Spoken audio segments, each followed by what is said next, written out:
Bonjour tout le monde. Est-ce que le peuple de la paix est là?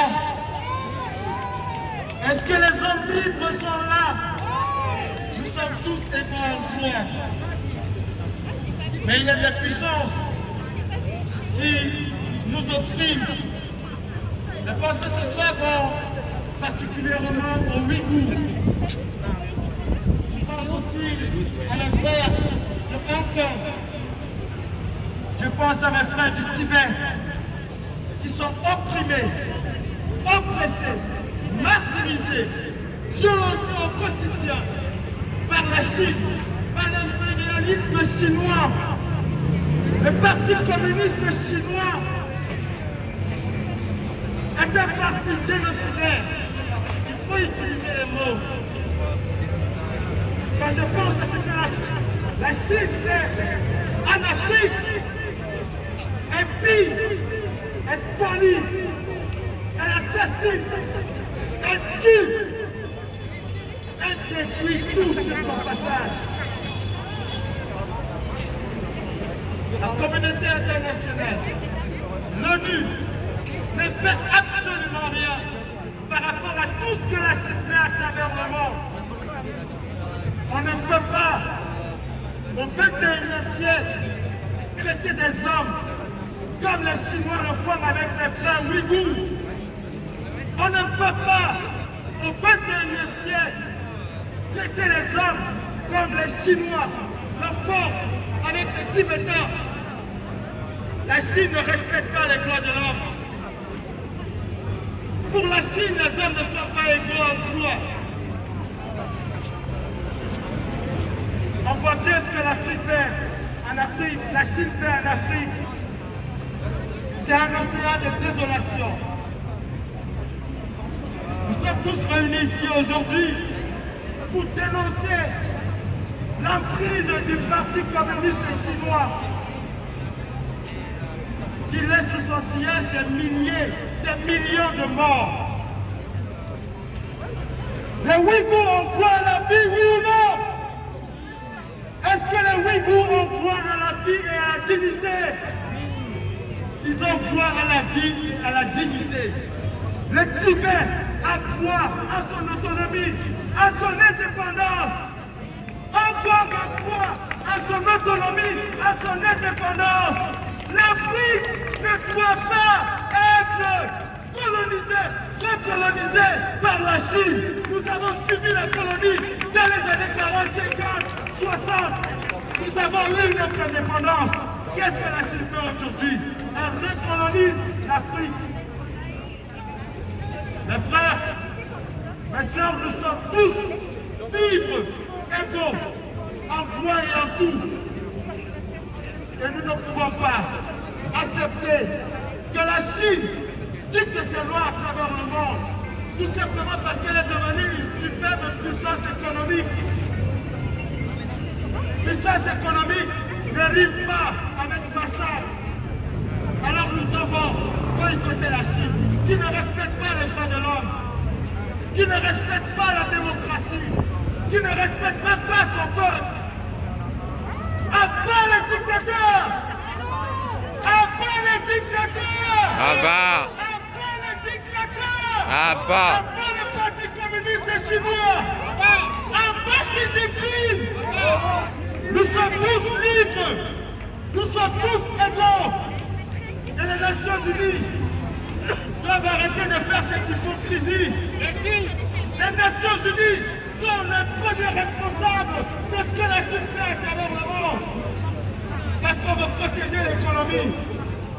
On ne peut pas mettre les gens en quasi-esclavage pendant des siècles. Nous avons connu l'esclavage. Nous avons connu l'oppression. Aujourd'hui, nous voulons vivre comme des hommes libres.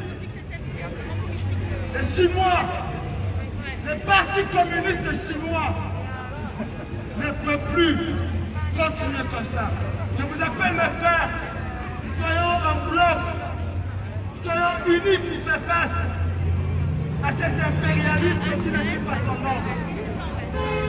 Soyons tous un pour tous pour un. Avant la Parti communiste chinois. Merci.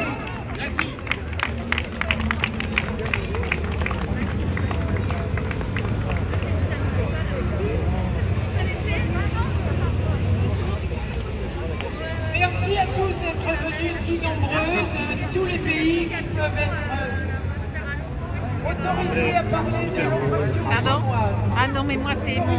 D'accord. Envahi par le business de Pékin, envahi par les masques chinois. J'ai porté un masque français, portez tous des masques français, parce que ces masques sont fabriqués en Chine dans des camps de concentration, et que vous faites fonctionner le business chinois, et que le PIB, enfin tous les revenus chinois vont à l'encontre de tout ce qu'on souhaite. C'est pas ce que je pensais dire du tout, mais je vous vois tous avec des masques chinois. Alors arrêtez parce qu'ils sont allergènes et bourrés de saloperies. Voilà. On vous a intoxiqués avec des masques chinois, fabriqués français. Premièrement.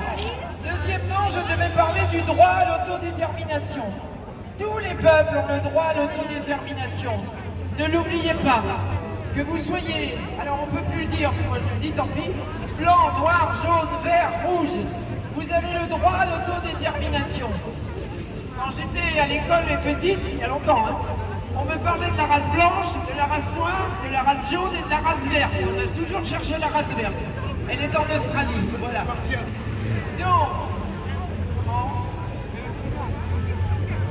Donc, le droit à l'autodétermination des peuples, c'est un droit inaliénable. Je vous ai apporté ici le document. Le tribunal permanent des peuples existe. La fondation Lelio Basso à Rome. À nous tous de la réactiver, de lui donner les moyens de prendre la parole, de défendre les peuples. Nous avons fait ce tribunal pour le Tibet en 1992 à Strasbourg. Avec Madame Mitterrand, malgré Tonton, tant pis pour lui, avec Madame Simone Veil, je vous engage à aller voir l'exposition à l'Hôtel de Ville, la grande dame française qui a subi le sort de tous les juifs, qui en a réchappé et qui a continué à défendre tous les droits des peuples. Elle était à Strasbourg pour écouter en tant que ministre des femmes, des droits de la femme. Elle a écouté des témoignages secrets qu'on ne pouvait pas faire apparaître à la télévision de femmes tibétaines avortées de force ou violées et avortées de force par le gouvernement chinois.